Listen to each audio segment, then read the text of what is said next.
The Sound Off Podcast. The podcast about broadcast with Matt Kundle. Starts now. Sam Cooke is, well, lots of things. Radio personality, TV host, podcaster, voice actor, professor. At one time, she was also a Hamilton Tiger Cats cheerleader. This episode starts and finishes, though, at Mohawk College, where she's been graduating radio's future talent for more than a decade. In that time, she's seen the wants and needs between radio stations and future talent evolve. Sam is also a co-executive producer and host of The Shot, and she joins me along with her dog, who might chime in quietly from her home in Hamilton. So let me get this straight. You interned with David Letterman.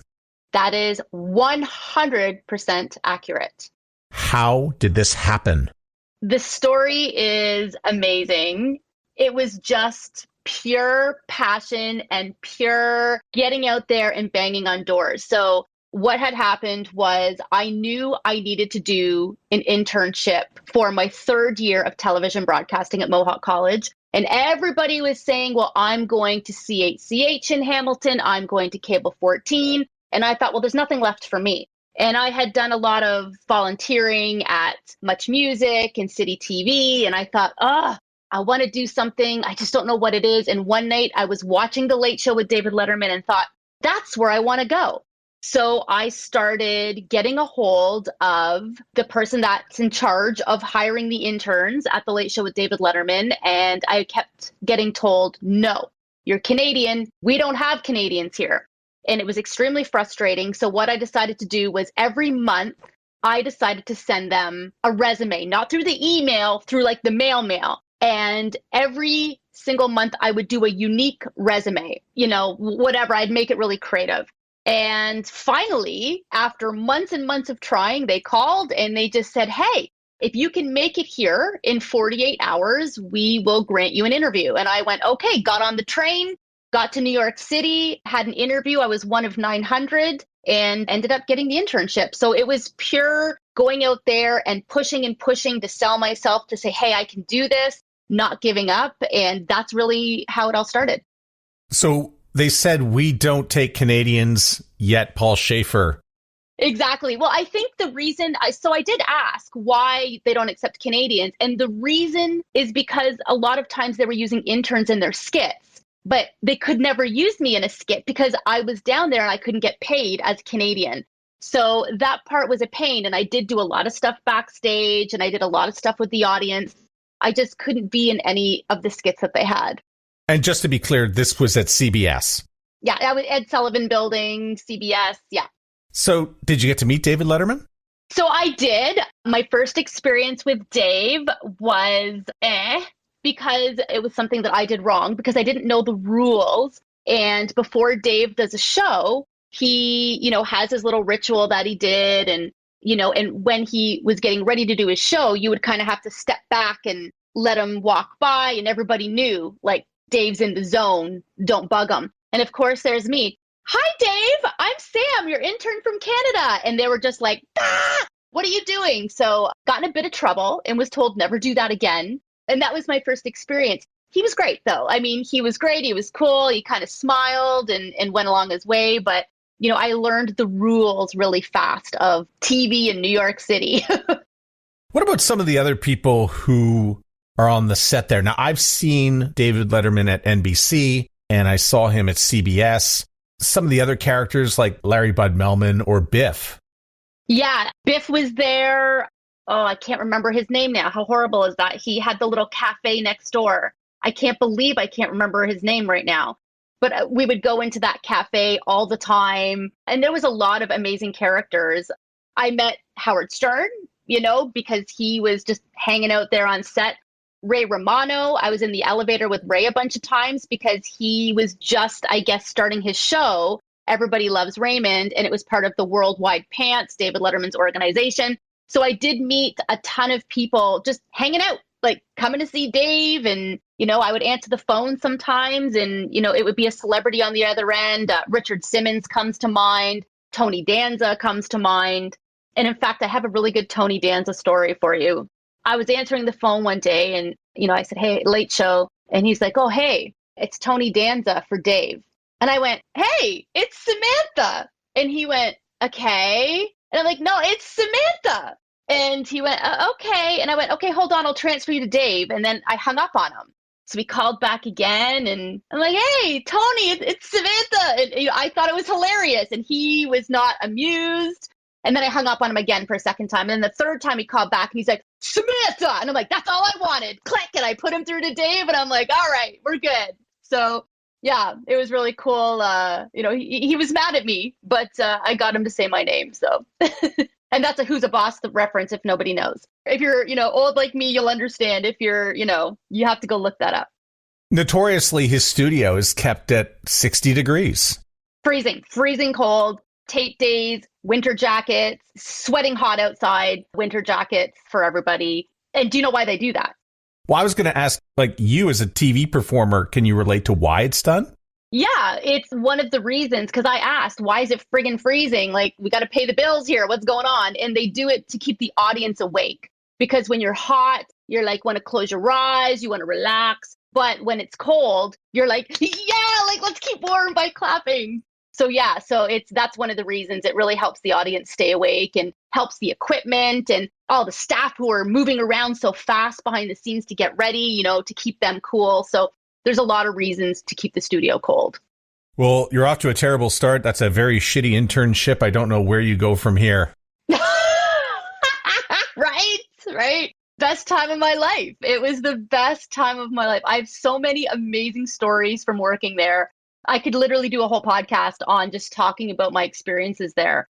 It was phenomenal. And I always tell anybody who's young, who's looking for an internship, don't just strive for your own backyard. You could go anywhere in the world. And I'm so happy that I didn't let anxiety or fear stop me from doing it, because it was terrifying. I lived in a really bad part of New York City where I had to pass some not so great areas, let's say. And just even navigating that as, someone that moved there and having them come up to you and want to beat you up, and how you have to protect yourself and what you have to say. So it taught me so much about myself and what I can do. So when I came back, I had no fear. When I came back to Canada, I was like, all right. What was your go-to New York snack? So my go-to for food in New York City, it has to be Chinese food. We would order from this Chinese food place all the time, and we could afford it. I lived with 3 other interns, and it was affordable for us to get Chinese food. But like I said, we lived in a not so great area. So, the sad part is a couple times when the guy came to the door, he would say, please stop ordering from us, because he would be riding his bike to drop off the Chinese food. But, they would, they would sometimes, I don't know why I'm laughing, this is horrible, but they would sometimes, try to beat him up and steal his money. And he would say, stop ordering. I don't want to come to your place anymore because they always take my money. But, we continued to order from them, and he continued to show up. But, after a while, he started taking a different route. Chinese food was our go-to. And because we were interns, grilled cheese was our favorite. We had to live on a budget. We had to. It was so expensive to live there. Yeah, if you don't know New York City, you probably don't get a good feel for, ordering Chinese in New York. And you said you encountered Ray Romano, and I'm thinking about Phil Rosenthal, who had a big hand in that, and watching Phil, and somebody feeds Phil these days. And I can think of 2 instances in 2 really popular TV series where Chinese food was either written into the script or parodied. And there was a Seinfeld episode when they're waiting for a table. But also from the delivery side, there was a Sex and the City episode where Miranda kept ordering. Yes. Yeah. Chinese food. Yeah. And they knew her order. That's what happened to us. They would be like, oh, hey, and they would know our order because we would order the same thing all the time because it was in our budget, and we ordered the same thing. That's hilarious that you pointed that out, because it's true, because that's what we did. That was our life. And we would do the pizza, we would do pizza sometimes, but it was Chinese food almost all the time. And with the pizza, you have to fold the pizza to eat it. Yeah, you got to scoosh it and eat it. Yeah, for sure. You cannot explain this to people who just haven't lived New York. Yeah. And even though I wasn't there for years and years and years, you learn quick. You learn quick what to expect. You learn quick how to live like a New Yorker, and best experience of my life. If someone offered me a job there tomorrow, I don't know how I could turn it down, because it would just be so amazing to go back and live there. You also learned very quickly that Friends is full of shit. In which way? I'd like to hear what you mean. How can they afford that apartment on their salaries? Well, I know. Well, I think it was rent control for Monica, right? So it was rent control from her grandma. So she was lucky. But yeah, some of those other apartments, like Phoebe and that really beautiful apartment, yeah, that was a bit rough. So I don't know how she did that because we had a very small apartment and it was very expensive with 4 of us living in there, 2-bedroom apartment. What came next for you? Well, trying to get a job in New York City was rough because I was Canadian with no proper papers. So came home, got really depressed, and one day woke up and said, nah, my story doesn't end here. I'm going to start handing out resumes. And I did. I ended up printing off resumes and cover letters, and I would drive to Toronto and I would go to City TV, Much Music, anywhere that had a TV station and said, hey, I'm available. I have experience now. I'll do anything in the TV world. And one day I was dropping off a resume at YTV in Toronto. And as I was pulling into the parking lot, I hit someone's car. I sneezed, and instead of hitting the brake, I hit the gas and went bam. And of course, everybody came running out to see what happened, including a producer who said, this girl's a disaster. And I came back to pay the damage. And when I came back to pay the damage, a producer saw me and said, who are you? And I said, oh, I'm the girl that hit that guy's car. Oh, yeah, we know you. And he said, what are you doing tomorrow? You want to come back and audition for the show we're doing? And I said, sure. So the next day I came back and I auditioned for a show called Uh-Oh on YTV. And that's how I got my in. It was the best $1,000 I ever spent to get an audition. It was fantastic. And you were playing the character of Slammin' Sam? Slash and Sam. Yeah, you were close. Slash and Sam. And yeah, it was they said you got to be a referee. So I said, okay. And I had no clue what that meant. So I had a friend that worked at Foot Locker. They used to wear those jerseys with the stripes in it. So I borrowed one of those and I wore that into my audition and auditioned. And there was so many girls there that looked just like me, like skinny and beautiful. And I thought, well, I'm never going to get this because look at these girls. They're stunning. And then there was me and I was like, I should leave. And there was a point where I was going to get up and go because they were all wearing like dresses and skin tight things. And I had this baggy referee jersey on. And I was like, oh, this is embarrassing. I had no other change of clothes. So I just went in there and I said, okay, well, you're going to embarrass yourself for 2 minutes. Just do what you can. And I went there and I did my audition and I just laid it all out on the table and left and went, well, that was embarrassing. And then they called and said, I got the job. So it was worth it. It was worth it. How long did the show go for? We did it for seven seasons. It was unbelievable. Tons of episodes. We would record about 4 a day. And it was amazing. It was also like another great time in my life where I met so many great people. And I'm so proud of the things that I've accomplished for sure. How did you find your way into radio? That's a hilarious question as well. I was working for a radio station in Toronto called Kiss 92.5. Big thanks to Julie Adam for trusting me to hire me for that. And basically, the reason why that came about is because the Chorus network that I was working at with YTV, they were doing another show and it was going to be a countdown show. And I was like, well, that's my jam. I love music, and I'm going to apply for it. So I went to apply for it and they said, well, no, like we're not granting you an interview. And I said, why not? And they said, because we're looking for someone that works in radio. Okay. I said, well, I'll just go get a job in radio. How hard is that?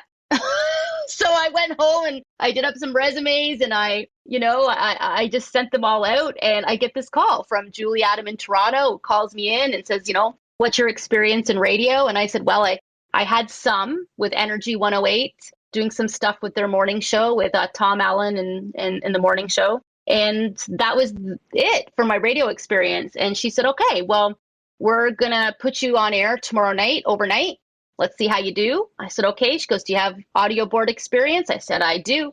And she said, okay. And I realized I didn't have audio board experience, but I learned real quick.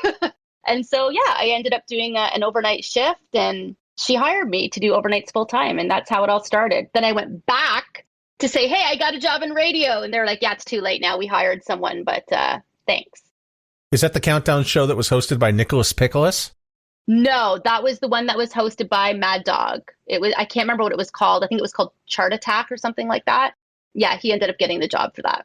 Shout out to Jay Michaels, now working at Showme in Montreal. Yeah, I think it was him that got hired for that, if memory serves me correctly.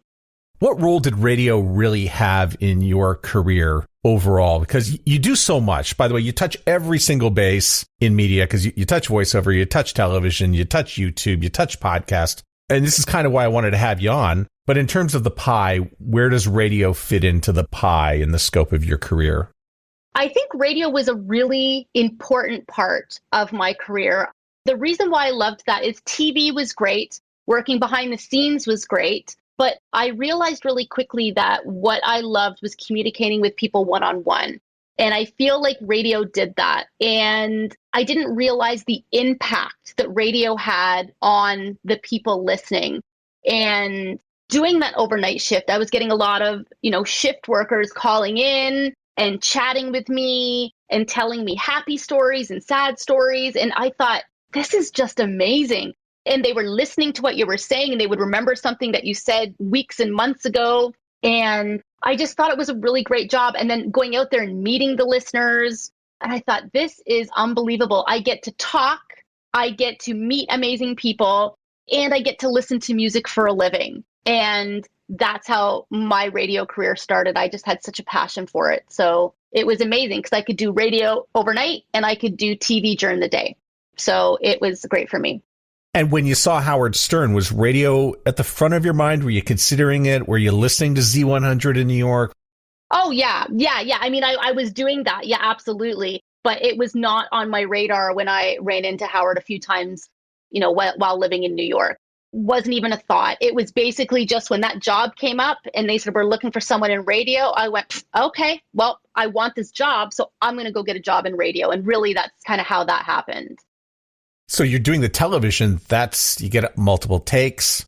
It's something that can be done once, twice, but in radio, it's live and you get one shot. Yeah, scary. It's very scary. And I think I like that. I like that it was live. And there was so many things I've done on air. I've cried on air. I've screamed on air. There's so many great moments because radio is live. And I think that's why radio, one of the many reasons that radio is still around is because people can relate to that. They can relate to the mistakes and the stumbles because it's real life. So that's one of the things I love about being on the radio, for sure. And even though you graduated, you never really left Mohawk. No, I didn't, because, once I was on YTV, a professor there said, hey, shout out to Ken Wallace, who said, hey, why don't you try teaching a class? It was an on-air television class. And I said, okay. And started teaching part-time at Mohawk and bringing all the skills from Letterman and YTV back into the classroom, and just started to do that part-time until 2009. A job came up to be the coordinator of the radio program. And I thought, okay, I've been in radio for 9 years already. And I felt like I had enough experience at that point and got the job as the program coordinator at Mohawk. And I'm still there today. In just a second, more with Sam as we unpack everything about teaching the radio hosts of tomorrow. And brace yourself. I might get a little opinionated about why your entry-level radio positions are going unfilled. Also, Sam's podcast and why it pod faded. And her voice work. As always, you can find all the connection points to Sam in our episode page at soundoffpodcast.com, including a transcript of this episode. Transcription for the Sound Off podcast is powered by Podin. Your podcast is an SEO goldmine. We help you to dig out. Start your free trial now at podin.io. The Sound Off Podcast. And tell me a little bit about voiceover and voice work, because that's also sort of a middle component between, it actually has more to do with acting and television than it even does radio, although there is sort of a microphone involved. But how did you get enveloped into voice acting? So I think it's because when you work in radio, part of your job is to record commercials for the station. If production needs you, they'll call you in before or after your shift. And I realized how much I really loved doing that. It was so much fun. And when I realized, wait a minute, so you can get an agent and get paid for this? What? Okay, I need to do this. So I did my best to find an agent, which is not easy to find a voice agent, but was able to find one and started getting paid to, do voiceovers and whatever was out there. And what I love about it as well is that, I could work from home. I set up a whole home studio. Yeah, you can go to auditions in Toronto, but I liked the fact that I could do stuff from home as well and do as much of it or as little of it as I wanted to do. And I just have a passion for that as well. I just think it's such a fun job, and to hear yourself, I know you've done stuff as well, but to, be looking through YouTube and then all of a sudden your voice pops up. It's like, oh, like for the pre-rolls or you're on Spotify and you hear your own voice. It's kind of cool. But I love that aspect of it as well, working with clients to make sure they get what they need. So when you say home studio, what year are you talking? Because home studio these days means a lot different than the home studio back in 2010. I mean, it was a more serious business back then if you were going to build a home studio. Yeah, like I had a room dedicated to soundproofing and, buying the top of the line microphone. I saved up some money and I went into Long and McQuaid in Burlington. And I just said to the guy working there, this is what I want to do. Give me everything I need. And he just set me up, and then I had someone come into the house to make sure everything was treated and, and to make sure it was proper. And yeah, and that's kind of where my love started. And it morphed from there. And I have different microphones now in different areas that I record. It's quite the process. The audio geek in me wants to know what microphone you were sold at Long and McQuaid. It is, I had it. Hold on. It is a Rode NT2. Yes, that's it. That's it. Yeah, an NT2. Yeah. That's what I'm using right here. Oh, really? Yeah, it's fantastic. I still have that mic, and I bought it so many years ago, like way over a decade ago, and I still use it and love it. And then I have my Shure SM7B as well that I use a lot as well. Nice. I've actually graduated off this one for voiceover. I've got a 416 in the corner. I just move the microphones around. I just rotate them round and round. Yeah. My biggest fear, though, is I get nervous about rotating the microphones around because if the same client comes back, I always have to remember what mic I use so it sounds the same. So that's my biggest fear all the time. Do you have a microphone that you will use on the road? I usually bring the Rode mic with me on the road, and the SM7B stays here because I also have like a cloud lifter and stuff with the SM7B just to kind of make my voice a little louder. When did you start teaching full-time at Mohawk? So that happened in 2009. And I was offered that opportunity in 2009 and thought, I was working at Country 95.3 and was loving being an announcer there. And this job opportunity came up and I had to choose between Country 95.3 and my dream job or, teaching and going into something that I hadn't really done before full time. And got offered the job and decided to take it. And I'm so glad I did because it's so rewarding to see all the new radio broadcasters come through the program. But still, like my heart, I do love radio.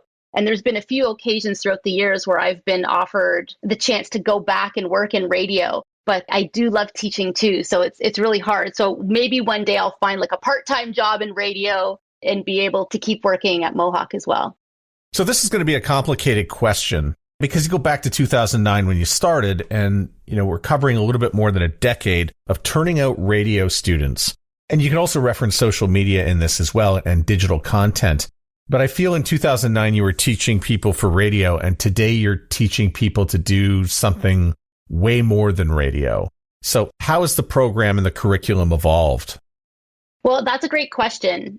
I found several years ago that all across the board, radio jobs were getting fewer and fewer. In 2009, we were doing really well and showcasing a lot of really great students who were getting jobs at 102.1 The Edge and Virgin Radio right out of college, which they said was impossible. They would say, they have to go across country and come back. But I started noticing a trend that as the years progressed, that the jobs in radio were fewer. The students applying was a little bit less. And I thought, that's strange. Why is that? So we ended up doing about a 2-year research project over the past couple of years through the pandemic, actually.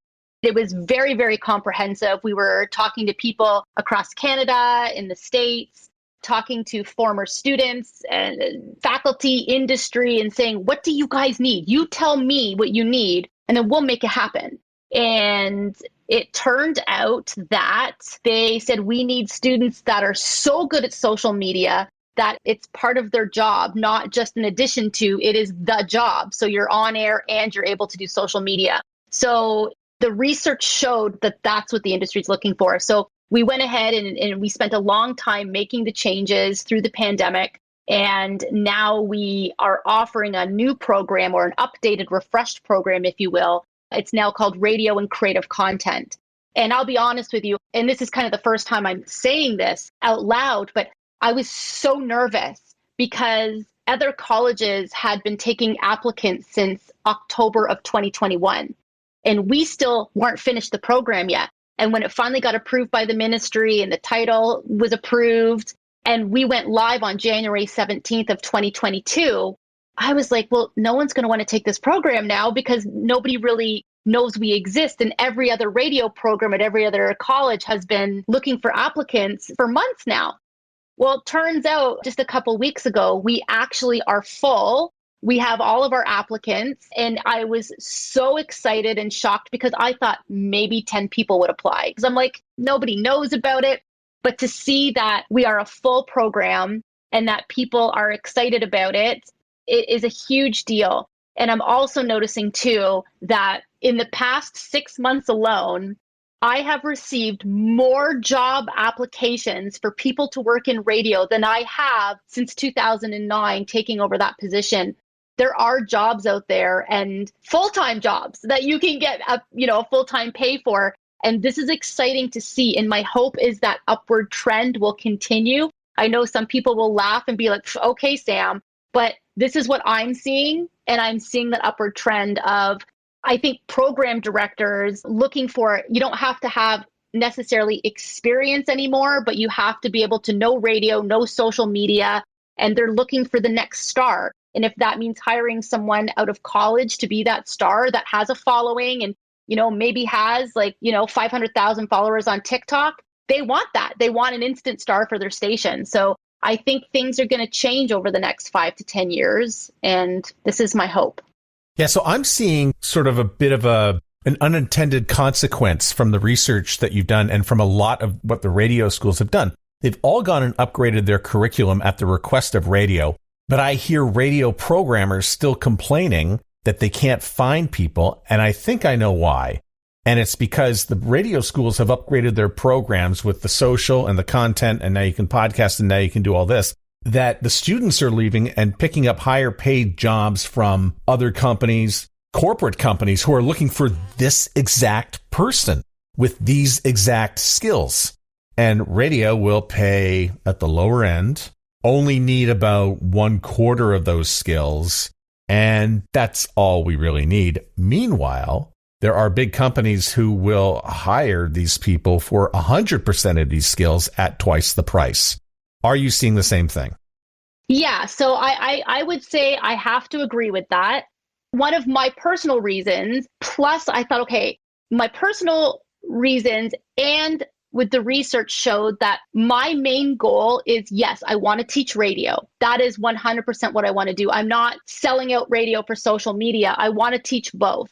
But what I want is, my main goal is, as long as the student walks out of the program and gets a job, that's what my main priority was. I didn't want a student to leave the program and get a job for $10 an hour, $12 an hour, and then have to also work at, a hardware store at the same time. So yes, the skills in this program starting September 2022, they're high-end skills. They're learning how to start their own voiceover company, how to do a website, how to do their taxes. They're learning things like how to do a podcast and edit it with video. And this is not what we were teaching before. So we want to make sure that when they go out there, yes, they can work at a radio station, but they can work, like you said, at these other companies, being a social media manager, a podcaster. 2 of our students from the last intake, they're full-time podcast producers right now, and they're doing amazing. And, I'm proud because we taught them. They're Mohawk grads and they've got full-time jobs in podcasting. And I'm okay with that. It's not radio, but that's okay, in my opinion. Yeah, I feel the Sound Off Media Company just grew exponentially through the pandemic. And I feel I get first crack at the top students come graduation time. And it's not that I'm sexier than a radio station, but it is work from home. You can do a podcast from anywhere. And, I think that's why a lot of these radio jobs are staying open. So when I hear radio people saying, oh, well, we can't find anybody to work these. And I'm like, yeah, at that price, with those conditions, with everything that gets offered up, you get work from home with me, which is quite attractive. You get to work on demand. You get to work in a medium that is on demand. So I think I'm more attractive than a radio station. And I never thought that would happen. Yeah. And I think there are still some radio stations out there that, do offer a good salary. I've seen some lately that I'm like, okay, that's a little bit more than what it would have been years ago. So I think after the pandemic, the radio personalities that maybe left the market, now they're like, and they really are struggling. So I do see them starting to offer a little bit more money. And maybe that's what we needed in radio to kind of say, okay, you can't pay somebody this amount of money anymore. Like, you've got to pay them a living. And my hope is that the trend will go upwards and people will be like, we're losing the students to podcasters. So how do we fix that? That's the hope. Yeah. And to corporations, too, who will hire social media. And some of these corporations are making their own content, especially in video. Oh, yeah. And we are teaching that, too. That's one of the things that I wanted to make sure that the students will learn, how to use DSLR cameras, how to use Premiere Pro to edit video. So I feel like with the course, I always tell students, like, you're learning a little bit about everything. So then that way you can specialize in what you want. And I do feel it was the right move to do this for what's going to happen in the next 5 to 10 years in the industry. I've sat on the board at a few places just to talk about the podcast side of the curriculum. Red River College, Herzing. I've spoken with the people in Centennial, and I think I might have spoken to a few people at Mohawk as well, just about how podcasting would get integrated. It doesn't have to be a big part of the program because recording audio is just recording, right? So just teach people to edit and you'll be okay. I think it's way more than that, in my opinion. Oh, it is. But if you can just teach the skills of creating and editing audio, we can teach the rest for podcasting. I mean, you don't have to graduate people at a podcast level. You just got to teach them how to record and do the audio. That's right. Exactly. And like the companies that will want to hire them for the skills will basically say, this is what we're looking for, and teach those graduates the skills that's specific to that corporation. But podcasting is, I'm so proud of you and everything that you do. And if I could flip it around on you, I know what it takes to do a podcast and how hard you work at doing it. And I'm going to make sure that students know that as well. People think you just flick a microphone on, talk to someone and call it a day. And it's truly not like that. And I'm so proud of you and looking at all the episodes you've done and the team that you have working with you now. I'm so proud of you to stick to it, because a lot of people like myself, after, 15, 20 episodes, I'm like, I'm out. I can't do it. It's so much work. Yeah, we have the little scale. Some people get to 7 episodes and quit. Some people get to 17. And I think that's where people who are really serious about it, they get to 17 and go, okay, that's enough. Well, if I had a team, I would still be doing my podcast today. I loved it. I loved talking to people. That was my favorite thing to do. My not favorite thing to do was the editing and the piecing it together, and then doing the video portion of it and piecing that together, and then doing little snippets for social media. It ruled my life. So maybe if I had a team of people, that would help significantly. But good for you. Like, honestly, good for you for doing this. People come to me, they say, oh, I want to start a podcast. And I go, don't, it's hard. And if they still want to do it, we'll keep them around. But I try to rank it on a scale. The hardest thing to do is morning radio. 5 days a week, 4 hours, live content on the air. And then they're also in that place now where they have to repurpose that content, which is hard. So your weekends pretty much get eaten up with that too. But podcasting's harder than doing the midday show. I would say so. Even if you're voice tracking 5 stations, podcasting's way harder. And no disrespect to people who do that, but you got traffic and weather together in commercials, and 57 minutes of your hour is taken care of. Yeah, I think they both require, certain skill sets, but I hope my hope is to show students that this is not just an easy breezy job, that it does take someone who through the rough times to keep going and to keep persevering through it, unlike me who stopped doing it. I'm so proud of everything that you've done and all the guests that you're getting on. It's really, really great to see. Tell me about The Shot. Oh, The Shot is something that I've been doing for a few years. I am host and executive producer of The Shot. It is a singer-songwriter competition where we look for the next big artist. And, they win prizes like representation, they get help with branding, et cetera, et cetera. It started years ago where it was just to kind of help singer-songwriters. They would be amazing, but they just wouldn't know where to turn. So this competition started to try and help them get to the next level. And we were shooting in Toronto just before the pandemic, having these really big shows. And then all of a sudden the pandemic hit and we went, oh gosh, what are we going to do? And ended up putting it online. And that's where it lives today. The future, I don't know what that looks like.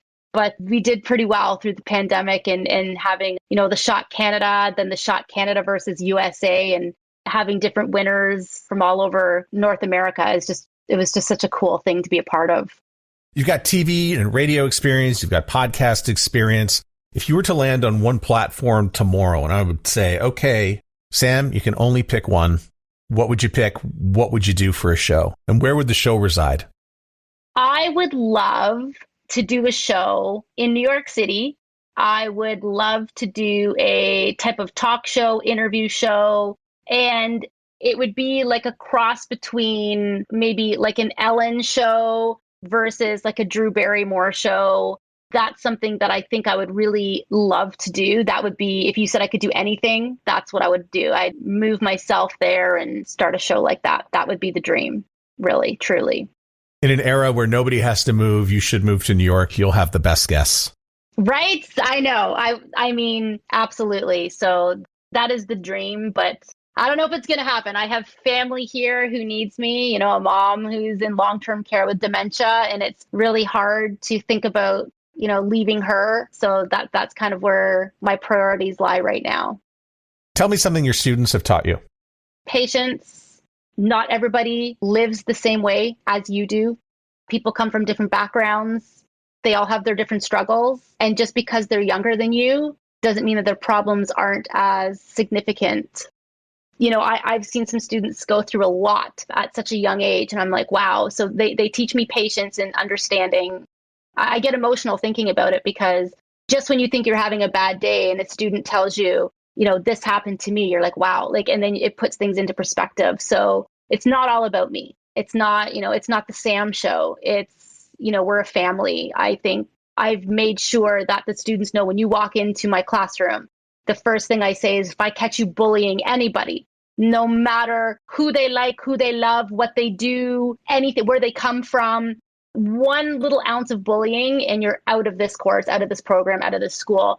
And that's the biggest thing, is just watching everyone be compassionate to each other and making them into like young adults is something that I'm super proud of. And watching them succeed after is amazing. Who's a graduate of your program that I would know? Well, there's a ton of them. If you're from Hamilton, Bubba O'Neill is on C8CH. There's Linda Martelli at KX 94.7. There is, oh my gosh, there's so many. I'm drawing a blank because we just did a bunch of features with a bunch of our grads. We've had some new grads, like I said, as podcast producers. I can't believe I'm drawing a blank, and I just did this whole thing on social media with our grads. Adam Oldfield, Will Nash. You had Will Nash on one of your podcasts. He's a grad. I'm drawing a blank right now, but we have had so many successful grads out of the program. Sam, thanks so much for being on the podcast. I appreciate it. No worries. Thank you for having me. The Sound Off podcast is written and hosted by Matt Kundle. Produced by Evan Serminski. Social media by Courtney Krebsbach. Another great creation from the Sound Off Media Company. There's always more at soundoffpodcast.com.